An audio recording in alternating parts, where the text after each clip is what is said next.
আসসালামু আলাইকুম everyone, welcome to নিতুস রং তিতলি।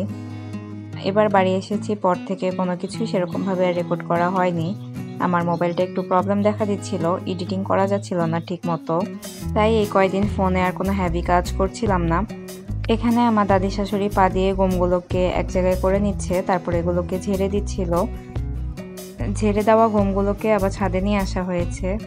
ছাদে আজকে প্রচণ্ড রোদ ছিল, বাহিরে রোদের জন্য তাকানোই যাচ্ছিল না। ছাদে যে রোদের তাপ ছিল, এতে আজকেই সব গম শুকিয়ে যাবে। মাত্র বাজে সকাল 9টার, রোদের এই অবস্থা। গম শুকানোর জন্য এখানে আগে পাটি পেরে নিচ্ছিল, তারপরে গমগুলোকে ভালোভাবে ধুয়ে নিয়ে পানি ঝরতে দেওয়া হয়েছে। পানি ঝরে গেলে ভালোভাবে তারপরে এগুলোকে নেড়ে দেওয়া হবে পাটির উপরে।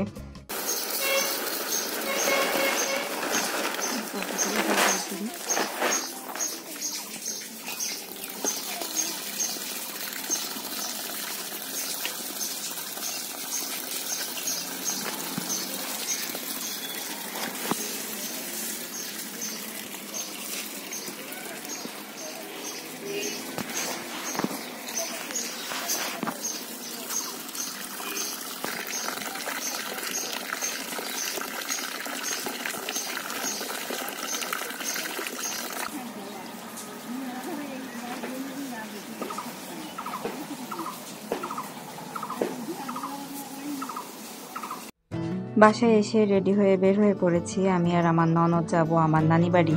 আমার আম্মু আসছে ওই দিক থেকে, তাই ভাবলাম আজকে দেখা করে আসি। সকাল মাত্র 11টা বাজে, আর এখন রোদের এই অবস্থা। গরমে তখনই অস্থির লাগছিল।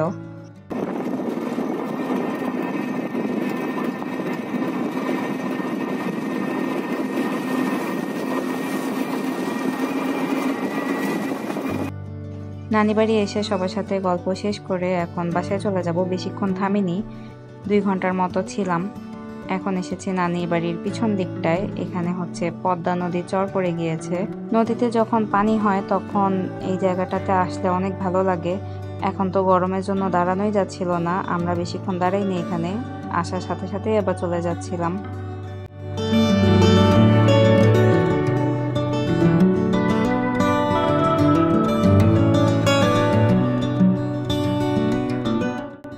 এই তো এখন বাসায় চলে যাচ্ছি। আমার আম্মু ওই দিক দিয়ে আমার আম্মুর বাসায় চলে গিয়েছে। আজকে আর কোনো কিছুই রেকর্ড করিনি, গরমে অবস্থা খারাপ হয়ে গিয়েছিল রোজা রেখে। যখন বাড়িতে আসি তখন আবহাওয়া খুব সুন্দর ছিল। আজকেই এখন গরম পড়ছে অনেক বেশি। সবগুলো রোজাই আলহামদুলিল্লাহ খুব ভালো কেটেছে, কিন্তু এই কয়দিন অনেক কষ্ট হচ্ছে, অনেক বেশি গরম। আর এমনিতেও আমাদের এদিকে বাংলাদেশে সবচেয়ে বেশি গরম পড়ে। গরমের জন্য ফোনও চালানো যায় না ঠিক মতো। ফোন খুব দ্রুত গরম হয়ে যায় আর হ্যাং হওয়া শুরু করে। এই জন্য আর ভিডিও করতে পারি না, এডিটিংও করতে পারি না। তাই এবার গ্রামের ব্লগ একদমই নেই বললেই চলে। আজকের মতো এই পর্যন্তই। সবাই ভালো থাকবেন, সুস্থ থাকবেন, আমাদের জন্য দোয়া করবেন। আল্লাহ হাফেজ।